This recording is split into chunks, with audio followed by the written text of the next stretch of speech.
மலை வேளாளர், மலையாளி என்பவர்கள் வட தமிழ்நாட்டில் கிழக்கு தொடர்ச்சி மலைகளில் வாழ்கின்ற மக்களாவார்கள்.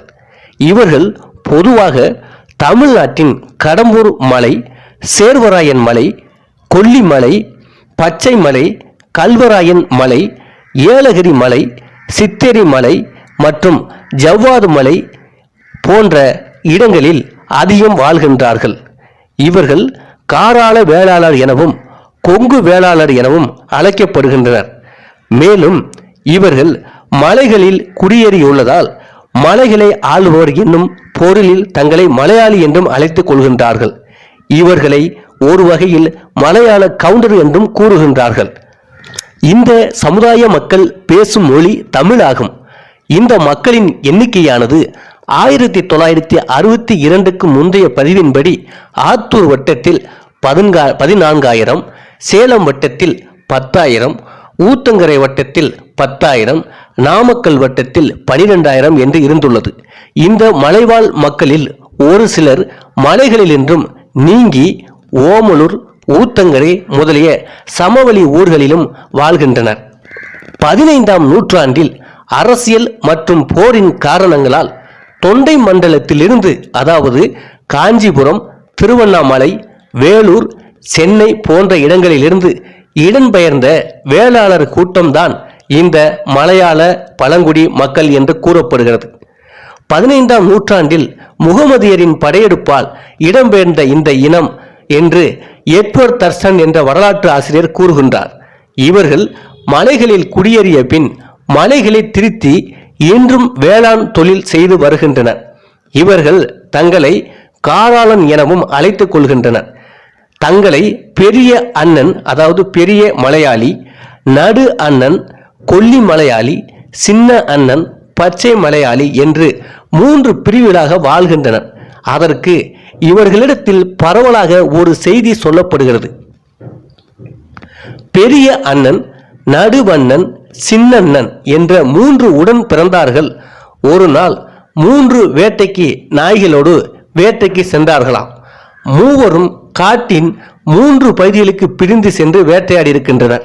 அப்பொழுது அடமழை பிடித்து 2 நாள் ஓயவில்லை. அவர்களாலும் காட்டை விட்டு வெளியேற முடியவில்லை. ஆனால் அவர்களுடைய நாய்கள் மட்டும் வீடு சேர்ந்தன.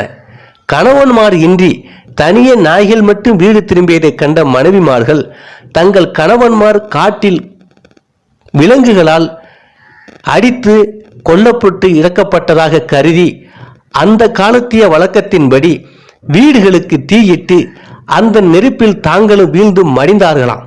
3 நாள் மழை விட்டு வீடு திரும்பிய 3 உடன்பிறப்புகளும் இல்லமும் மனைவியரும் வெந்து தீயாக கடையை இறந்ததை கண்டு வருந்தி அழுது தவித்திருக்கின்றார்கள். சில காலம் கழித்து மூவரும் வேறு பெண்களை மணமுடித்து கொண்டனர். பெரியண்ணன் ஒரு கைக்கோள மாதை மனம் முடிந்து கொண்டு கல்ராயன் மலையில் குடிபுகுந்தார். நடுவண்ணன் ஒரு வேடர்குல மகளை மணந்து கொண்டு கொல்லிமலையில் வாழ்க்கையை நடத்தினார். சின்னண்ணன் தேவேந்திர பல்லர்குலத்தில் பெண்ணோடு பச்சை மலையை வாழ்விடமாக கொண்டான். அங்கு திருமணம் செய்து அங்கு அவன் வாழ்க்கையை நடத்தினான். இந்த மூவரின் வழி வந்தவர்களே பெரிய மலையாளிகள் என்றும், பச்சை மலையாளிகள் என்றும், கொல்லி மலையாளிகள் என்றும் 3 பிரிவினராக வாழ்கின்றனர் என ஒரு கதை நிலவுகின்றது. இதிலிருந்து சிறிது மாறுபட்ட வேறு கதையும் நிலவுகின்றது. அதன்படி ஒரு சில தலைமுறைகளுக்கு முன்னால் வடக்கில் இருந்து ஒரே குடும்பத்தைச் சேர்ந்த 3 அண்ணன் தம்பிகளும் ஒரு தங்கையும் வந்தனர். இவர்கள் நாமக்கலில் அருகிலுள்ள காலப்ப நாயக்கன் பட்டியில், அதாவது சிலர் தம்மம்பட்டி என்றும் கூறுவார்கள், அந்த ஊரில் தங்கியிருந்த பொழுது உணவை தேடி மூத்த அண்ணன் சென்றார். அவர் திரும்பி வராததால் 2வது அண்ணனும் சென்றார். அவரும் வராததால் 3வது அண்ணனும் தங்கையை தனியாக விட்டு சென்றார். அப்பொழுது நாயக்க இனத்தைச் சேர்ந்த ஒருவர் தனியாக இருந்த அவர்களின் தங்கையை தன்னுடன் அழைத்து சென்று விட்டார். 3 பேரும் திரும்பி வந்து பார்க்கிற போது தங்கையை காணவில்லை. அதனால் 3 பேரும் ஆளுக்கு ஒரு புறமாக தங்கையை தேடி சென்றார்கள். ஆனால் தங்கை கிடைக்கவில்லை. இதில் பெரிய அண்ணன் சேர்வராயன் மலையிலும், நடு அண்ணன் கொல்லி மலையிலும், சின்ன அண்ணன் பச்சை மலையிலும் தங்கிவிட்டார்கள் என்று கல்வராயன் மலையில் உள்ள ஏற்காடு ஊராட்சி ஒன்றியம் சிறுமலை கிராமத்தில் வசிக்கும் துரைச்சாமி கவுண்டர் ராமாயி அமல் தம்பதியினர் சின்னன் அண்ணன் இனம் என்று கூறுகிறார்கள். இவர்களின் கூற்றுப்படி பார்த்தால் போரின் போது தொண்டை மண்டலத்தில் இருந்து ஒரே ஒரு குடும்பம் மட்டும் இடம்பெயர்ந்திருக்க வாய்ப்பில்லை. இடம்பெயர்ந்த மக்கள் 3 பிரிவுகளாக பிரிந்திருக்கலாம். 3 பிரிவிற்கும் ஒரே குடும்பத்தை சேர்ந்த 3 அண்ணன் தம்பிகளும் தலைமை தாங்கியிருக்கலாம். அல்லது மூவருடைய பங்காளிகளும் அவருடைய இடத்தில் மிகுதியாக இருந்திருக்கலாம். அவர்களுடன் தங்கியிருந்த சிறுபான்மையினரும் தங்களை அந்த பிரிவாகவே அழைத்திருக்கலாம் என்று பல்வேறு வரலாற்று விவாதங்கள் இருக்கின்றது. இவர்களிடையே கூறப்படும் இத்தகைய இந்த கதை இடத்துக்கேற்ப பலவாறு கூறப்பட்டாலும் 3 அண்ணன் தம்பிகளும் அவர்கள் இடம்பெயர்ந்த மலைகளும் அனைவரிடமும் பரவலாக கூறப்படுகிறது. இதிலிருந்து தலைமுறையாக கூறப்படுகின்ற செய்தி கொஞ்சம் கொஞ்சமாக மறைந்து வருகிறது என்பது புலனாகிறது.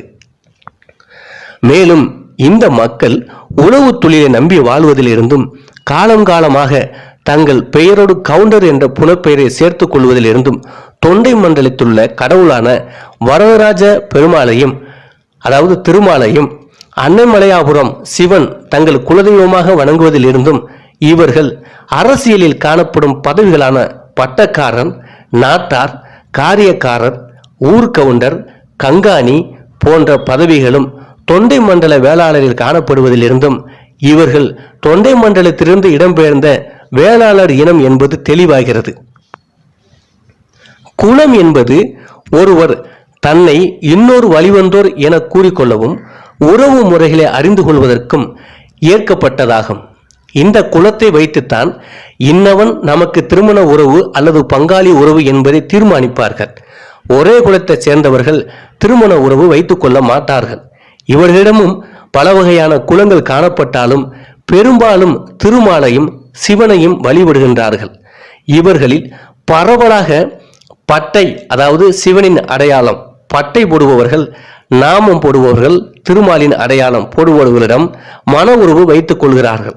முதலில் இவர்கள் தம்முவர்க்குள் திருமண உறவு வைத்துக் கொள்ளாமல் இருந்தாலும் தற்பொழுது மன உறவு கொள்கிறார்கள். இவர்களின் குலங்களில் சில குலங்களும் இருக்கின்றன. நல்லியாகவனன், நாவூரான், அரசடியான், எடப்பாடியான், பொன்னவரத்தான், சேரடியான், தாளத்தான், கெத்தகன், பன்னிக்குடியான், பிலாகாட்டான், தும்புடையான், வாசான், பூப்பூச்சி கண்ணான், கோமாளி, சோழன், வாண்டையான், வேலக்கணவன், வேலக்கவனன், காளித்திகவனன், காடையான், தீத்தி, புதூரான், மொளையான், கோமியான், மோலூரான், குப்பத்தான், நாட்டான், நாட்டார் பகுதியை வைத்தவர்தான் நாட்டான், பெரியண்ணன் போன்ற பிரிவுகளில் அவர்கள் குலங்களாக இந்த பிரிவுகள் அவர் சமூகத்தில் இருக்கின்றது. குலதெய்வ வழிபாட்டில் இவர்கள் பெரும் நம்பிக்கை உள்ளவராக விளங்குகிறார்கள். வரதராஜ பெருமாள், சேரடி பெருமாள், வாந்தார பெருமாள், வேப்படி பெருமாள், கரிய ராமர், சின்ன திருப்பதி, அண்ணாமலையார், அரவலீஸ்வரர், மொளலை ஈஸ்வரன், திரௌபதி அம்மன், துர்க்கை அம்மன், காளியம்மன், வடமலையான் ஆகிய தெய்வங்கள் இவர்கள் குலதெய்வங்களில் சில முக்கிய தெய்வங்களாகும். மாரியம்மன் அதாவது மலை தெய்வம் இவர்களுக்கு பொதுவான கடவுளாகும். இந்த சமூகத்தினர் அனைவரும் மாசி மாதத்தில் வீட்டுச்சாமி என்ற பெயரில் பெரியாண்டச்சி அம்மனுக்கு ஆடு, கோழி மற்றும் பன்றி ஆகியவற்றை பலியிட்டு முப்பூசை நடத்துகின்றனர். புரட்டாசி மாதம் திருமாலுக்கு விழா கொண்டாடுகின்றனர். அந்த மாதத்தில் திருமாலை வழிபடுபவர்கள் பலியிடுவதையும் அசைவ உணவையும் தவிர்த்து விரதம் மேற்கொள்கின்றனர். மாரியம்மனுக்கு பங்குனி மாதத்தில் விழாவும் நடத்துகின்றனர். இந்த சமுதாய மக்கள் மலையில் குடியேறிய பின் உணவுக்காக வேளாண் தொழிலோடு வேட்டை தொழிலும் செய்துள்ளனர் என்பது இவர்களின் திருமண சடங்குகளின் போது கூறப்படும் வேடன் பொண்டாட்டி இனி காராளன் பொண்டாட்டி என்பதிலிருந்து தெரிகிறது. காலாளன் என்றால் உழவன் என்று பொருள். நிலப்பகுதியில் உள்ள மக்கள் அனைவரும் அனைவரையும் போல் உழவு தொழிலையே நம்பி வாழ்கின்றனர். மலைப்பகுதியில் உள்ள மக்கள் திணை, சாமை, கம்பு, சோளம், வரகு மற்றும் நெல், மிளகு, சீரகம் மற்றும் கடுகு போன்ற பயிர்களை பயிரிடுகின்றனர். குறிப்பாக சேர்வராயன் மலையிலும் கொல்லி மலையிலும் காப்பி, தேக்கு மற்றும் சவுக்கு தோட்டங்களை வைத்துள்ளனர். கொல்லி மலையில் பல வகையான நோய்களை குணப்படுத்தும் மூலிகைகள் கொண்டு மருத்துவம் பார்க்கின்றனர். இந்த சமுதாய மக்களின் கல்வித்தரம் சரிவர காணப்படாததால் தமிழக அரசு இவர்களுக்கு பழங்குடி இனத்துக்கான இணையான சலுகைகளை வழங்கியுள்ளது. அதனால் இந்த மக்கள் கல்வியில் நல்ல முன்னேற்றம் கண்டு அரசின் அனைத்து துறைகளிலும் காணப்படுகின்றார்கள். முக்கியமான அரசின் அதிகாரிகளாகவும் இருக்கின்றார்கள். இந்த மக்கள் தங்களுடைய பிரச்சனைகளை தீர்த்து கொள்வதற்கும் ஒழுங்குமுறைகளை கடைபிடிப்பதற்கும் ஏனைய இனங்களில் காணப்படுவதைப் போல் தங்களுக்குள்ளாகவே அரசியலை வைத்துக் கொள்கின்றனர்.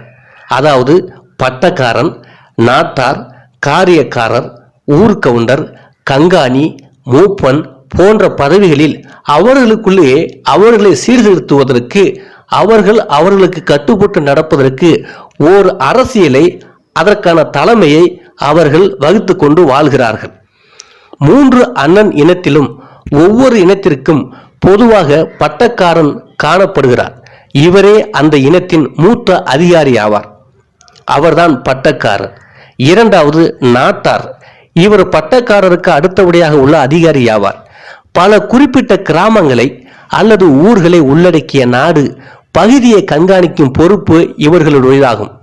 இவர்கள் பட்டக்காரரால் பட்டங்கட்டப்பட்ட பின்னால் தான் நாட்டார் என அழைக்கப்படுகிறார். இந்த பட்டங்கட்டுதல் எனப்படுவது ஒரு பெரிய விழாவாக கொண்டாடப்படுகிறது. மக்கள் அனைவரும் இந்த விழாவிற்கு அழைக்கப்பட்டு அவர்களின் முன்னால் நாட்டாருக்கு பட்டங்கட்டுதல் நிகழ்ச்சி நடக்கிறது. பின் அனைவருக்கும் அசைவ விருந்து அளிக்கிறார்கள். அதன் பிறகு காரியக்காரர் என்ற ஒரு பதவி இருக்கிறது. இவர் நாட்டாருடைய உதவியாளர் ஆவார். நாட்டாரிடம் உத்தரவை ஊர் கவுண்டரிடம் கொண்டு செல்வதே இவரின் பணியாகும். அடுத்து ஊர் கவுண்டர். ஊர் கவுண்டர் என்பவர் நாட்டாரால் தேர்வு செய்யப்படுகிறார். ஒவ்வொரு ஊரிலும் தனித்தனியாக ஊர் கவுண்டர் தேர்ந்தெடுக்கப்பட்டு அந்த ஊரை கண்காணிக்கும் பொறுப்பை பெறுகிறார். நாட்டாரிடம் உத்தரவை ஊரில் அமலாக்குவதே இவரின் வேலையாகும். அடுத்து கங்காணி. இவர் ஊர் கவுண்டரின் உதவியாளர் ஆவார். அடுத்து மூப்பன். இவர் கங்காணிக்கு அடுத்த நிலையில் உள்ளவர். இவ்வாறு 6 பிரிவுகளில் அடுக்கடுக்காக தங்களை மேம்படுத்தும், தங்களை ஒழுங்குபடுத்தும், தங்கள் பண்பாடு கலாச்சாரத்தை கட்டி காக்கும் ஒரு தலைமையை அரசியல் போன்று அவர்களுக்குள்ளே உருவாக்கி கொண்டு வாழ்கிறார்கள். மனித இனத்தின் தொன்மை சமூகங்களாய் விளங்குபவர்கள் பழங்குடி மக்கள் ஆவார். பழங்குடி சமூக அமைப்பிலிருந்து தான் மனித சமுதாயம் வளர்ச்சி பெற்று இன்றைய நிலையை எட்டியுள்ளது என சமூகவியல் அறிஞர்கள் கருதுகின்றார்கள். பழங்குடி மக்களின் வரலாற்றை ஆய்வு செய்வதன் மூலமாக மனித குலத்தின் தொடக்ககால வாழ்வியலில் ஒத்த பண்புக்கூறுகள் காணப்பட்டிருப்பினும் அந்நிலப்பரப்புகளுக்குரிய தனித்துவமான பண்புக்கூறுகளையும் பிரித்தறிய முடிகிறது. தமிழக அரசின் அட்டவணை சாதிகள் மற்றும் அட்டவணை பழங்குடிகள் அமலாக்க சட்டப்படி தமிழ்நாட்டில் 36 பழங்குடி சமூகங்கள் உள்ளன. அவைகளை காணலாம்.